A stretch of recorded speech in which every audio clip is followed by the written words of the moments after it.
Hello, everybody, and welcome to another episode of Encourage Mindset. Today, I have a good buddy of mine hopping on the podcast today, Andrew Wolfram. He's going to talk a little bit about himself, but then we're going to kind of talk about a variety of topics today. Andrew, welcome to the show, and why don't you tell the audience a little bit more about who you are? Hello, everyone. Thanks for having me on, Ethan.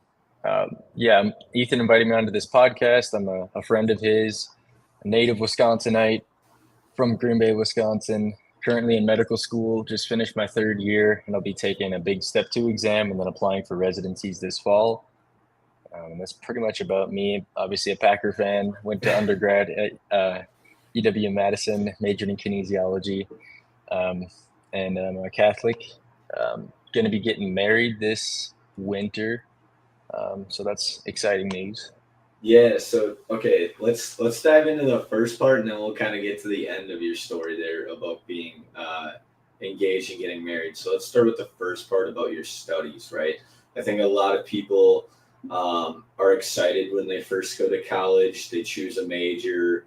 They go. I think most people get excited about the partying aspect of college, That's but I right. think a lot of people now with like ChatGPT coming out, all these things coming out, it makes studying easier. It makes doing your homework easier. It makes probably everyone's life a little bit easier. But obviously, in your grand scheme of things, with the way you have to study and the way you chose path, ChatGPT really ain't probably a thing that's maybe super helpful when it comes to all these tests and things that you have to do.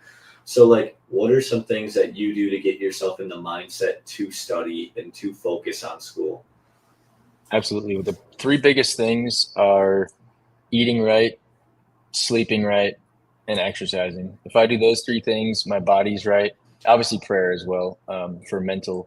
So I do those three things plus prayer, and my mental is pretty much primed at that point. I try. So, for example, I've been taking practice tests every day, roughly 200 questions a day. I block it up into 4 blocks of 50. I'll obviously sleep good the night before, try to eat healthy, avoid alcohol, that sort of stuff. Take some caffeine in the morning if I feel tired. And then I just do some push ups in between the sets. Say a prayer before I start to clear my mind, do some deep breaths. And then, kind of just like everything, it's the more you practice it, the better you get at it. So, the more questions you do, the more times you see the material, it just kind of comes second nature. Yeah, Just kind of like I everything. like that point of it. The more times you do it, it's kind of like what Michael Jordan said. 10,000 shots is gonna put you in those positions to be successful in those moments. And obviously, we saw it last night with the Knicks and the Pacers having a crazy game, and Aaron Neesmith hit six threes in a row. It was just crazy. Animal, So the more you animal. practice, the better you're going to be in those bigger moments. But talking to studies, and then transitioning into what made you kind of want to do that position in the first place. Like, being a doctor is a scary thing nowadays, and it's a big role. Like, what made you prepared and excited for that? So growing up, I was always into science and math. So I was into the hard sciences. My dad is a practicing physician, so he's a cardiologist. So I got to shadow him a little bit growing up. And then I was thinking about my career path, kind of like high school, college-ish. Nothing was really resonating with me, and I couldn't really officially decide on a topic, but I was pretty sure that I was interested in the medical field. And then in college, I was a certified nurse assistant. Basically, just helped as a personal care worker and helped out a lady who was living in Madison while I was doing school at the same time. And I got involved in COVID testing. Kind of figured out that working with people and helping them through sickness is kind of what I'm called to do. So I've loved it ever since. My journey in medicine's been a lot of fun. I love learning about all the diseases and how to treat them and get better because I live in a human body. I know we all do. So it's kind of cool to know that stuff if friends ask you. Yeah. Um, As yeah, somebody like you that cares about, like you said, your mind, your body, your health, and obviously you have a passion to go into the medical field because you want to help others. Is there anything of the medical field that like you think like scares you? Like it's, sometimes not helping the mind, body, or spirit? Yeah, definitely. There's a for my cohort, you can see that the more time you spend studying and sitting on a computer, you kind of typically let your physical health go, and you kind of focus on just the studying or just getting the work done or whatever it is. And the same applies for every job. I guess culture these days is kind of wired to sit on a computer or sit in the car while you drive or sit and be on your phone, whatever. So physical activity is kind of being um, filtered out of our everyday lives, which I think is a problem. But that's one of the things that scares me is a lot of desk work, which is why I want to go into surgery because I'll be on my feet and using my hands all day. So I think that'll be fun for me. Another thing that scares me is lawsuits. So if you're in certain parts of the country, like Florida or New York, usually on the coasts or in California, the patients have a tendency to sue you more. Obviously, that happens if you don't do the right things and if you're kind of an a-hole as a doctor. So if you are clear and diligent and respectful, that's not a huge issue, but it's always something that you got to keep in the back of your mind. And the third thing is probably just dealing with insurance companies. I think it's kind of a annoyance how they get to dictate medical care because it may or may not be covered by that person's insurance. Um, and there's no real good way to tackle it, but it's just something to keep in mind. That's interesting. Yeah. I like your perspective on like desk jobs because I mean, I'm sitting in a desk right now. It's just, it's crazy that like, you know, you get excited when you're in high school and you're doing all these sports and you're very active. And then you go to college and you're very active because you walk around to your campus, you meet people, you go out and about. And then, yeah, I mean, like you said, post college or post whatever you choose to do, you, you usually end up in a desk job and don't really move. So, That's right. what's some ways that you know individuals that do have a desk job? I mean, you've probably sat at a desk before. What's ways that we can get more people active if they have that type of Mhm. job? Yeah, honestly, the simplest thing is just going for a walk, whether it be when you get home from work or in the morning before work or every hour or so or yeah, I think they did a study actually where when people who were working at desk jobs took a break every hour and then went on like a 10-minute walk, they were actually more productive even though they lost that 10 minutes every hour because their brain was more engaged and they had more blood flow, and just were not stagnant. So I think that's something that can be really helpful. Just taking even a little walk. If you're really trying to do something, maybe do like push-ups or squats or jumping jacks or whatever. And it'd be really cool if you could like incentivize the whole office staff to do it together. I think that'd be really awesome. It builds some teamwork and camaraderie with each other, and then also like boost each other's efficiency and stuff. So I think that'd be something to look into at like the corporate level. But just a couple ideas. Any way you can get active is good. Are you a morning person? Not really, but I also figured out that it depends how you start the day because if you first thing you wake up and you're like, ah, it's so comfy in this bed, like I just want to sit here, bro. Like, I don't want to do anything. I'm just gonna sit and keep snuggling and whatever.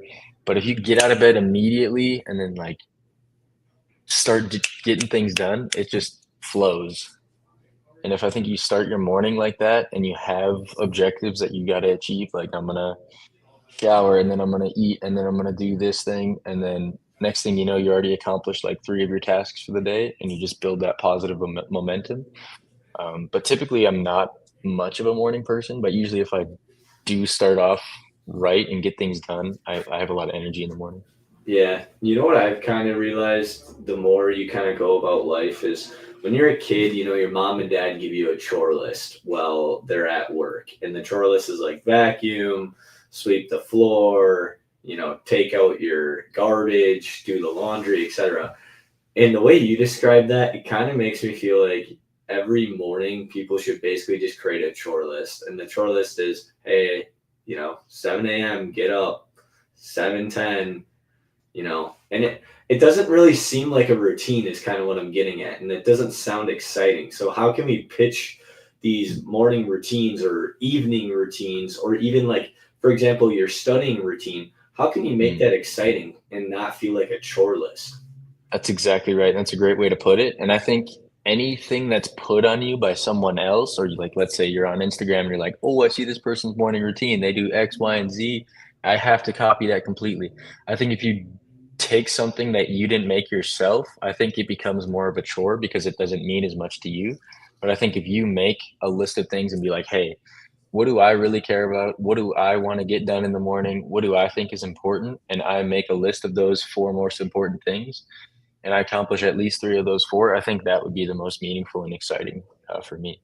So if you're into prayer in the morning, you say a prayer in the morning. If you are trying to build your chest, you do some push-ups in the morning. Obviously, you probably want to shower in the morning and maybe eat some breakfast, unless you're intermittent fasting. But I think if you make it yourself and prioritize your unique needs, I think that'll make it more exciting. Yeah, I like that aspect of it, making it more personalized than generic. Um, Hmm. Talk to me a little bit about, you said you're a Catholic, you said you obviously care and you have a deep relationship with God right there, and you said prayer several times. Like, how do you Hmm. feel, like, how do you get yourself to be more mindful in the prayer and not just say it to say it? Because I've Hmm. caught myself several times, whether it's via sitting in church or praying with Jordan, like I just like think about other things and I kind of lose and get distracted versus fully being in the moment of that prayer. That's right. I caught myself in the exact same situation, my friend. I was probably a month or two ago. I was sitting in Catholic church and kind of just reciting the same prayers, obviously, Our Father, Hail Mary, Glory be, that sort of stuff, and just kind of saying the words to say it, where my mind was really at a different place at that time. And then I went to a Baptist church, and they don't really recite set prayers. They instead kind of dissect the word, and his homily for the day was not praying to just recite, but praying to actually pray and be genuine with your words. And now I've tried to kind of get away because I used to have a set prayer before meals, before bed, before everything. And like you were saying, they kind of just get monotonous and your mind wanders off. But if you have a dialogue and try to focus on a conversation with God, whether it be one way for the moment or even just listening at that time and reflecting on what's going on, I think that can be more impactful and more put you in the moment more. Yeah. How did you, like, when was your like moment of taking God more seriously? I mean, Oof. like there's probably a story right there that, you had happen to you to make it be more meaningful to you. Yeah, I mean, so growing up, um, elementary school, middle school, high school, I was in Catholic school the whole time. So God was kind of always pushed on me. It was always a part of my daily routine. We always prayed. We did those things. That was always a part of my routine. So then once I went on to college at UW Madison, obviously you can kind of do your own thing. So I didn't integrate God as much into my daily routine. I didn't go to mass every Sunday. I didn't pray every day. And I noticed that I wasn't feeling good. There was something I was missing. And I didn't really put my finger on it until when I got into med school, actually. Um, Went to the Caribbean, and there was a really nice church, and a group of our medical students would take a bus from our campus and take it around the island and go to this chapel and say mass every Sunday morning. And when I did that, yeah, it would take up 2 or 3 hours of my morning every Sunday and cut out of study time, but I would feel way more at peace and way more at ease and know that I'm connected with the one who made all of this and the one who's really in control. And I had nothing but success after that, and I felt amazing. Met my fiance through that, and life's been great ever since, man. I'm not turning back. Yeah. I was gonna ask you like to share the details of how you found your fiance because you're both Christian, but it's to me it just sounds like the simplest answer is you met her through church, which is awesome. Yep, that's it, right. I mean, yeah, church and sports on the island, yeah. Because I think we really met in the gym when I was in the gym doing a workout, and she was spotting one of her friends who was trying to hit a max bench, and she was just hyping up with a bunch of energy, and I was like, "Whoa, let's go! You're so cool!" Yeah. And then we kind of um, we met once or twice playing soccer again, and then she invited me over for dinner, and then the best way to a man's heart's through his stomach. So I was close. So what are maybe like your recommendations to a gentleman that is trying to take his Christianity more seriously and he's single but he wants to be with somebody? Like what would you say like is maybe some advice to those people, because Mhm. those are people that are seeking a relationship but yet God just hasn't blessed them with a relationship yet. That's right. That's right. I would say just take it one day at a time. Do everything that you can do to put yourself in the right place, but don't try to force anything. Because I previously, in my previous relationship, tried to force the relationship and it ended up not working out very well. And God wasn't really a part of it. And I wasn't very happy. And we ended up breaking up. So I would probably not recommend trying to force it. I think if you just do what you got to do today and take care of yourself and try to be a better person every day, physically, mentally, spiritually, socially, all the things, I think you'll put yourself in the right position to encounter your partner um, in whatever way that is. And always be willing to basically put yourself in the right position for anything, and it'll happen. That's really all it is. You just have to do your part, and God will do the rest. That's how Yeah. I look at it. Yeah, I love that part of letting God do the rest, because I think a lot of people think like, myself included in times, we think that we can control every moment of the day, but Hmm. in reality, we have very little control of things that we do. And the stuff that That's we right. do have control of, God knows what we already decided to do in that choice. And that's why He gave us free will. And most of the time, we do sin from the free will, which is Oops. very unfortunate. Oops. Um, Yeah, but kind that's of, right. I think another thing that I want to ask you is like, when we go down this rabbit hole of being very sinful, and as a guy, like we can get drawn into many different things, whether it's lust, or whether it's destruction of using God's name in vain, or all these things that Mhm. can end up like damaging relationships. Um, as a Christian man, we also want to have the, as I say, like a very strong mindset, and we want to be the leader, and we want to make sure we guide the people that are in relationships with us to a closer relationship with God. And so, That's right. like, when us as a man, we get so sinful, how can we make sure that we stay on path, but also make sure the people, like you said, your fiance, or one day you'll have kids, how can we make sure like they stay on the path too? Because monkey see, monkey do. That's exactly right. Monkey see, monkey do is the best way to put it. And the best, like we were talking about before, the only thing you can control is yourself. So if you repent your sins, you try to be the better version of yourself every single day. You're being the example for them. I think that's the best way to really have anybody do anything, because you telling them or asking them to do something, maybe they'll do it once, but if you habitually do the right thing every time in the right situation and they feel a certain type of way about you doing those things, monkey see, monkey do. They're going to start emulating some of those things. So I think the best way is just take care of yourself and do what you need to do and put yourself in the right opportunities every single day. Yeah, no, I like that. Is there things that you do to track the progress of your habits to make sure that you're staying on path of being a Christian, but also like, working hard, playing hard, studying, doing what you need to do there? Like, do you use an app? Do you just use your notes? Like, what do you kind of do to track your progress of your habits? Honestly, I should use an app or I should use something like that. I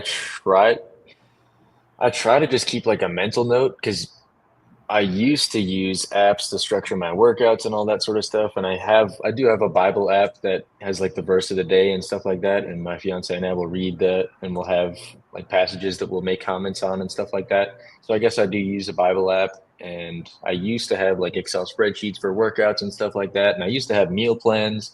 But then I realized like I was getting too much into the weeds about doing every single tiny little thing right, that I was missing a lot of the big picture about just trying to live. Because like you were said, we can't control every single detail about everything every day.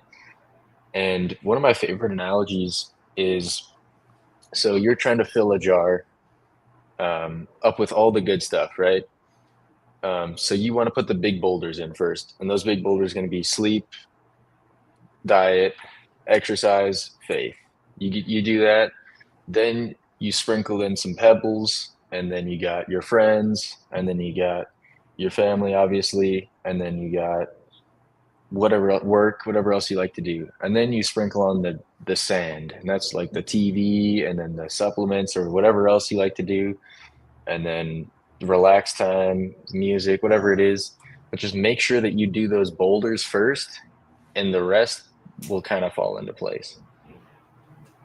So, what do you say to somebody that is more connected to the sand of the TV than their core value, family, or um, for example, us, faith? Like, Mm-hmm. how do you get yourself to remember when you get home from work from sitting at a desk job? All right, it's time to turn off the TV. Even though you probably want to do that, it's time to actually tune into your Bible. Like, how do you get that sort of like mindset?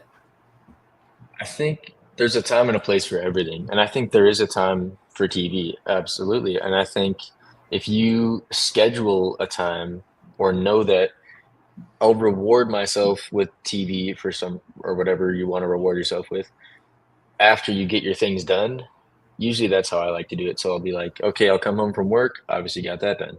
Then I'll pray. Then I'll eat my protein or whatever it is. And then I can relax once I've got all my things done. Yeah. But I think that's probably the best way to do it, at least for what I've found. Because, and then if you're caught in the trap where like you don't even know what your values are, then you're gonna need like a whole reevaluation where you just got to kind of sit and honestly make a list, like a top three list of what matters to you. Like, what do I want to get done? What do I really care about? And then those are the things that I'm going to put first. Those are the things that I'm going to spend my time on first. And then once those are done, once those are taken care of, then I'm going to do the rest. Yeah. I'm also gonna ask you because we've both been in relationships where they're godly and both in relationships where they're ungodly. Like, Hmm. what makes the godly relationship stand out to you and make it so much more peaceful than the ungodly one? Because a lot of people are going to be drawn to the ungodly relationships because the godly ones are hard, Mm. because that's just the way it's supposed to be. But how can we get more men like ourselves drawn to those relationships, and why were you drawn to that? Like, what joy has that brought you? Honestly, in the beginning, I think you're right. In the beginning, what I found was in the beginning of the ungodly one, it was easier. But in the beginning of the godly one, it was harder. But now what I found 2 years in is that it's super easy. We're on the same page. All of our values align, and it's just you don't have to work for it. It just happens organically. But a year into the ungodly one, every day was a struggle. It was like pulling teeth to try to do one thing that you wanted to do. But in the beginning, it was super easy because you both had one thing in common, which was right. And now that that thing is there, what else do you do with the rest of your free time? Because your values don't align. So I want to do this. I want to do this. It's. I think that's what I found. It's like in the beginning, it's easier to start an ungodly relationship, but it's harder to maintain and be happy. Whereas it's harder to start a godly relationship, but it's way easier to maintain and be happy. At least from what I've found. No, I totally agree with you. um Anything else you want to share on this podcast of Encourage Mindset? Any questions you got for me? Because you said you had something for me. So, Man, I shoot. There's so many questions, but in the essence of time, I'll just ask you one. all right. From your all the years that you've been alive up to now, if you had to pick just one piece of wisdom to share it with me, what do you think it would be and why? Oh man, dude, that's tough. That's tough because I got two things I would say. I got I actually brought this up in a master's paper recently, and it's very simple. It's humility will take you so much farther than Being, uh, the unhumble man that most people are, the very loud and very self-righteous person. So the more like humble you are about, let's say you get a new job and it's life-changing salary, or let's say you get a degree and you're a doctor, or whatever it is, like just being humble about it versus like coming across as like a jerk and that you deserved it. Because at the end of the day, being humble is what God tells us to be. Like, That's right. I guess like most of the time, like when you're in high school or college, like you want to brag because you want to like hype yourself up to be this cool person. But at the end of Mm-hmm. the day, you start to realize that stuff doesn't matter anymore. The social media posting doesn't matter anymore.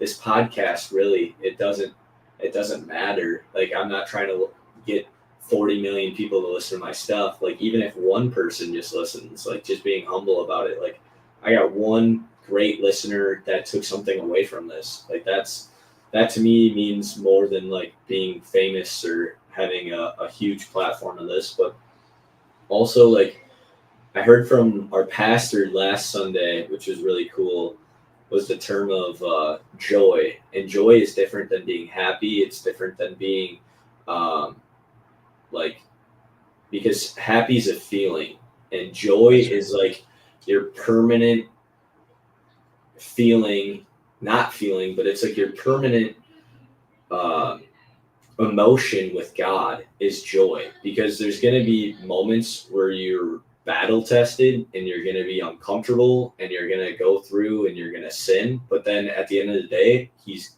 granted us repentance. He loves us and we are one of His sheep. So we should have joy for all of those things. And I think some people get really excited about feeling happy or doing something that makes them happy, or finding a job or a person or something worldly that makes them happy, which is what I think everybody should want, but that's not what you really should put a priority on, is the That's right. eternal joy that God gives you. It's It's like a eternal joy. short term. It's like a short term dopamine rush that you're seeking in the moment, right? But you Yes. really want to delay gratification for the eternal afterlife is the goal, right? Because your Yeah. soul is craving a connection with God that you don't really know, but you have dopamine receptors that are going to be like, "Oh, this soda's really good right now." And then in a few hours, you're like, "Oh, I feel like crap. Like I just drank so much sugar and now I just want to sit on the couch all day and do nothing." Like that's kind of what that immediate dopamine of sin, uh, or whatever it is like. It's like maybe it feels good right away, but then you're kind of distancing yourself from the actual relationship that your soul craves. Yeah. Also, I've just kind of learned, and it was kind of funny, I learned this from Jordan, that like at first I think everyone believes that like love is a feeling and love is like, and people can fall out of love. Like you hear that term all the time, like I Yep. people get divorced because they say like, oh, I just fell out of love with Rebecca. Well, Sure. you didn't fall out of love, you just chose to one day wake up and not be in love with her. So like That's love right. isn't a feeling, love is a choice. And to me, the first time I heard that, I was like, no, like you're crazy. Because I remember like I said, like, I fell out of love with somebody before. Like, no, like you chose at the end of the day to not be with that person anymore. And love is a choice. Regardless of what that person does to you, good, bad, selfish, unwarranted, like you choose to love that person. You don't just say like, "Oh, I'm so madly in love with that person." Like, I think sometimes people get love as like a brainwash, like they're brainwashed. But I in love that. yeah, That's that's so right. Because everything you do is a choice, whether you think about it or not. Like the steps that you take every day is a choice. What app you decide to open on your phone is a choice. What time you decide to wake up in the morning is a choice. What words you decide to say is a choice. What food you decide to eat is a choice. What you decide to pray is a choice. Who you decide to love is a choice. Who you decide to forgive is a choice. who you decide to be mad at, which is really only hurting yourself, is a choice. So I think you're 100% right on that. I love that. Love is a choice. Yeah. That, and back, to kind of recap what you just said right there too, though, is like forgiveness is probably the toughest thing ever, though, because us as humans, somebody wrongs us, we're most likely just always going to be upset at them, and we're never really going to forgive them. Whereas, like, obviously, Jesus forgives everybody and anybody for what they did to somebody else. And at Mhm. the end of the day, like us as humans, we just can't understand that. Like, you know, that stabbing that happened in that high school track meet, there's going to be a lot of families there that just will never accept what happened and forgive. But That's like right. at the end of the day, like Jesus tells us to forgive, like He forgives. So I don't know. Just sometimes you can get really deep into the Word, and you can like look at events that happen, and it's just like crazy because there's situations in my life where it's like, I'm still mad at that person, but now when you read the Word, you realize like there's no reason to be mad at that person. You should There's forgive zero them. reason. That's Yeah, right. The only thing you're doing is just ruining your own mentality. That's all it is. You're keeping that thorn in your back, you're not letting it go, and you're carrying with you, and it's affecting your other relationships, and it's affecting your current mental state.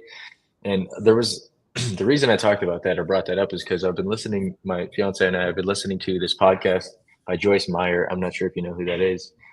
She's awesome. She's been through so much.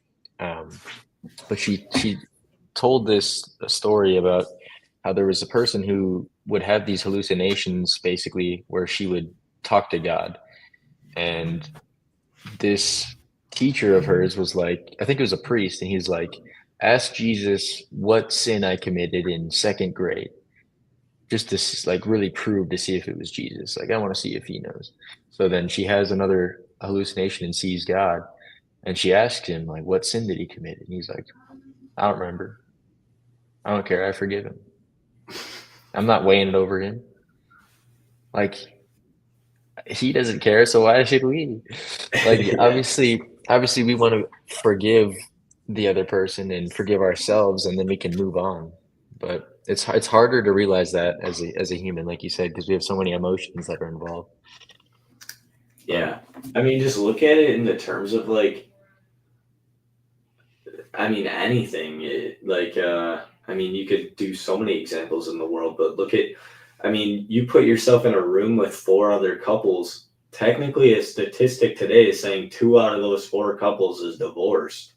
that's And right. it's just like most of those couples, probably half the time they're getting divorced isn't because they fell out of love. It's because somebody else cheated on somebody and that terminated the relationship, in their opinion. Like rather than choosing to forgive them, Yep. like some relationships do, and I think there's a lot of like Holy Spirit coming through that relationship to make sure they're um, able to work through that issue and have a better relationship going forward. I mean, some just give up entirely right after that situation because they just can't forgive the other person for doing that. So, That's I mean, absolutely right.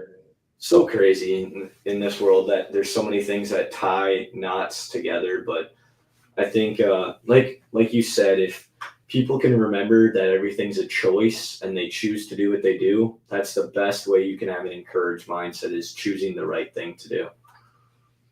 I love it. I love it, Ethan.